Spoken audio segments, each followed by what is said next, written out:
Sénégal mën na rafet njort donte bokk na ci réew yi nga xam ne fa la corruption bi ëppee gannaaw rapport bi nga xamante ni fondation bi ñu dëppee moo Ibrahim moo daal di fa fësal daal di placé réew bi di Sénégal ci top 10 bi ak benn score bu toll ci juróom benn fukk ci téeméer boo jël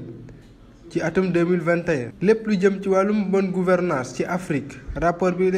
jàpp ne moom am na yokkute gu baax Sénégal daal di nekk ci juróom-ñeenteelu place bi ci continent africain tombe ak ñaareelu place bi gannaaw réew bii di Ghana ci zone ouest africaine ci juróom fukk ak ñeent dëkk yi nekk ci Afrique fondation bi daal di sukkandiku ci ay critères yu bëri ngir génne rapport boobule te mu nekk li jëm ci wàllum sécurité état de droit opportunité économique ba li ñuy duppee développement humain mu wekk ko ci lu tolloo ak juróom-ñett fukk ay indicateurs buñ sukkandikoo ci quotidien bii di agence de presse sénégalaise di APS gouvernance moom Sénégal daal dina ci yokk bu baax ci magistère ki fi nekkoon njiital réew Abdoulaye Wade ba ci président Macky Sall ci fukki at yi nga xamante ni ne def na ko ci bopp réew mi jàpp 2012 ba 2021. téeméer ak juróom-ñett fukki réew Sénégal daal di dajale lu toll ci ñeent fukk ak ñetti poñ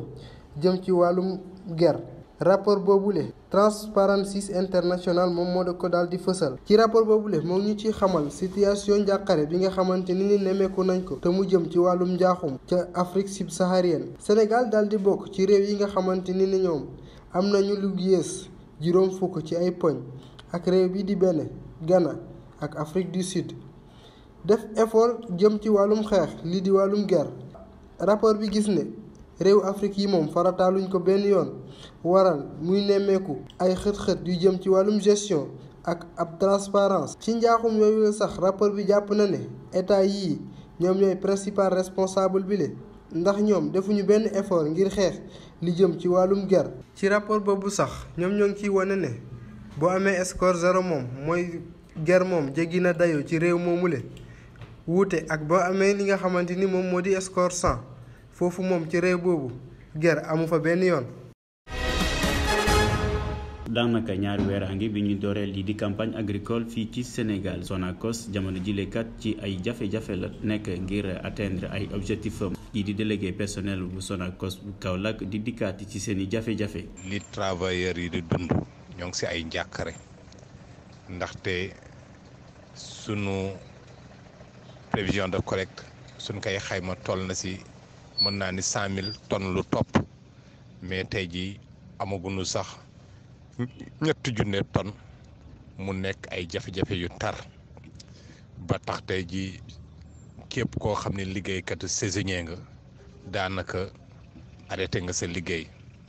permanent yi nag nekk si ay njàkkare lu waral lool mooy chinois yi nga xam ne ñoo ngi leen bàyyi ñu jënd gerte gi jël ko di ko yóbbu bitim réew beneen jafe-jafe tam am usines yi tam mënuñu yëngatu ndaxte machines yi dañu doy waar dafa nekk ay machines yu yàgg. sukkandikoo ci personnel yi le Sonacos daanaka ci fayit lay jëm moo tax ñi waa nguur gi ngir mu indi ci solution. njiiti réew bi nag waxoon tamit ni dana jox ay ndigal le ministre de l'économie et des finances ki yore koppar Sénégal génne 20 milliards jagleel ko usines yi pour ñu tàppiwaat usines yi ba léegi dara amul yooyu yëpp nekk ay jafe-jafe yu tax tey ji daanaka mën nañu wax campagne amul te Sonacos mën nañu wax ne mi ngi si sukuraat njiiti réew bi nag njógu Sonacos si moom la des ndaxte defoon na si ay koppar yu bare bi mu tuddee Suneor renationalisé ko en 2017 tey ji lépp mi ngi nasaraan.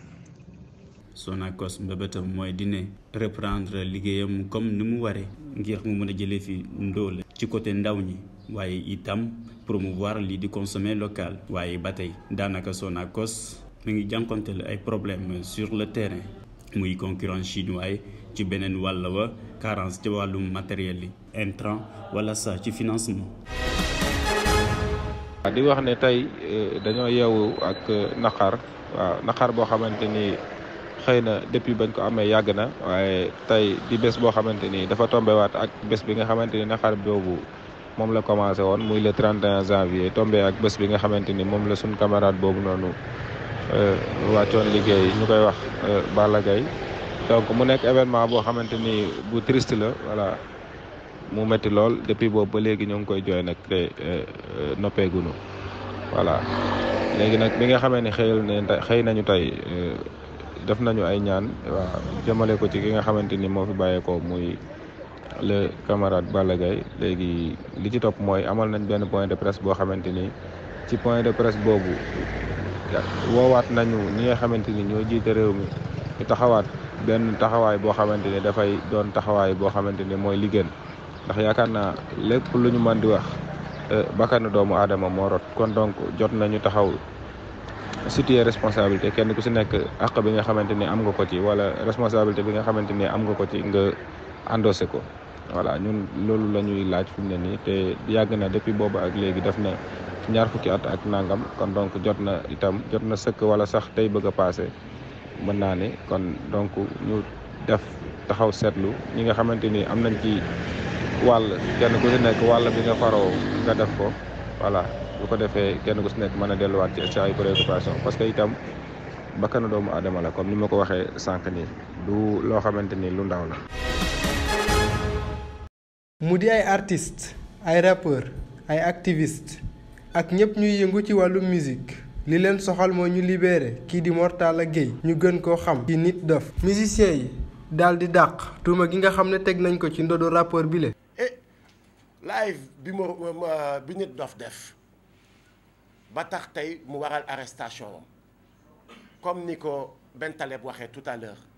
après bi ma toogee gis les chefs d'accusation je me suis dit que ni est-ce que amul beneen live ñun ñëpp gis nañ live bi déglu nañ ko damaa demaat déglu ma ne peut-être ligne coupon bi bu ma yem ci coupon bi naa déglu du début jusqu'à la fin mais bi ma dégloo ci tàmbali ba ci njeexital amul fenn foo xamante ni Nit Doff menacé na fa picc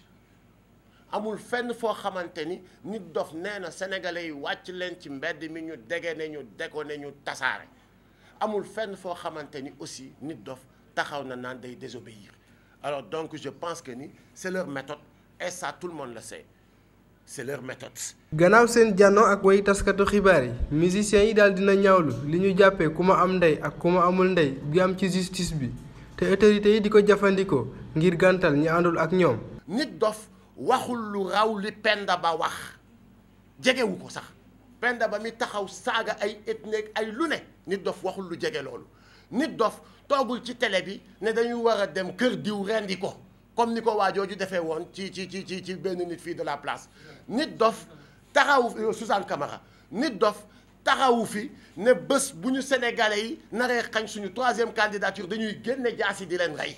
donc il faut arrêter Nit Doff taxawul biir assemblée ne képp ku Macky Sall di corrompre man député sangam man maay jël mallette bi yóbbul ko donc Nit Doff waxu fi lenn loo xamante ni jar na ñu koy tëj ci kaso bi c'est juste que ni Nit Doff malchance am ak di chance am mooy bokkul APR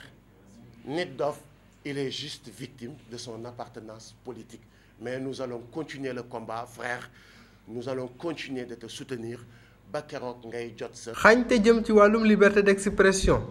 mu di lu fës fii ci réew bu Sénégal waral ba tax musiciens yi di woo njiital réew mi président Macky Sall ngir mu àddu ndax ñu mën a libérer kii di Mor Talla Gueye. bayone loolu je pense que ñu ngi def erreur bu mag a mag a mag parce que la musique hip hop am na ñoo xam ne xëy na dañuy def musique boo xam ne pour foo la mais la musique hip hop au Sénégal elle a toujours servi le peuple te bu fekkee ne dañu bëgg bayone loolu pour man c'est une grave erreur donc man à travers conférence de presse bi maa ngi woowaat autorités yi pour ñu delloosiwaat seen xel ñu xam ne que mouvement bi ñu nekk ñun nga xam ne c'est un mouvement hip hop qui fait l'éveil des consciences amul dara lu ko mën a bayone amul dara lu ko mën a téye parce que boo jàppee Nit Doff jàpp nga des milliers et des milliers et des milliers de Nit Doff aujourd'hui à travers sama groupe maa ngi ñaaxaat nguur gi ñu suñu doom ji suñu rakk ji ñuy wax Nit Doff Mor Talla Gueye nañ ko bàyyi. gannaaw bi ñu ko jàppee le 18 janvier bi la jàll ci ab benn live bu mu defoon rappeur bii di Mor Talla Gueye moom ñoo ngi koy daal di toppee woote fitna jalgati jëm ci wàllum magistrat ak woote ab ñàkk a worma jëm ci wàllum institution yi ay menaces de mort jëmale ko ci autorités judiciaires yi boo ci ay kàddu yu tegginewut te mu yëkkati woon ko teg ko ci ndotu état bi le xalima nit dof muy xalima bu ñaw a ñaw mu koy trempé dans la sueur des Sénégalais dans le sang des Sénégalais qui souffrent xalima boobu la ñu bëgg a damm. jotaay bii nekk na jotaay bu am solo et j'encourage les rappeurs les artistes ñu mobiliser wu parce que en réalité c'est eux tous qui sont en sursis. tey nit dof la suba keneen la ci yéen ah non démb Simon la woon ak Kilifeu déedéet il faut pas qu'on ait de la gêne déedéet c'était pas une histoire de passeport ku ci nekk ñu ngi lay xaar boo defee ñu dóor boo defulee ñu dóor booy dem jëndi reer comme man ñu jàpp la c'est ça la vérité déedéet wax ji du ay passeport wax ji du ay saaga nañu changer suñu ay éléments de langage ce n'est pas vrai tooñul ñi mu tooñ jéggalu na ci ñoom ça n'aurait pas dû aller plus loin li am mooy ñun ñëpp ki ci wax ñu dóor la li am mooy man dama bokk ci sénégalais yoo xam ne te bëri naa si ay morom sama batterie bu loowee toll ci 2% ku mel ni nit dof bu waxee non mais je suis ragaillardi nit dof c'est un aboyeur nit dof mais il mobilise les masses il mobilise les foules il les conscientise c'est ça la menace en réalité.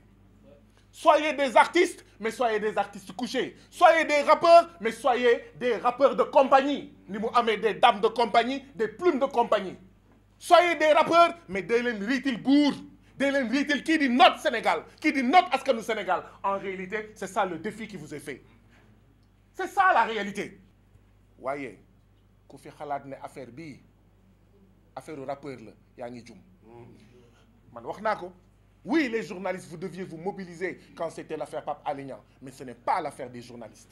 Ça dépasse les journalistes. De la même manière, les rappeurs doivent se mobiliser. Les artistes, au-delà même des rappeurs, les mbalaxman, doivent se mobiliser. Donc c'est tous les artistes qui veulent chanter, qui veulent se mobiliser pour un autre Sénégal. Un Sénégal de liberté, de démocratie, de natangué, qui sort enfin de la pauvreté et du sous-développement. C'est vous qui êtes menacés.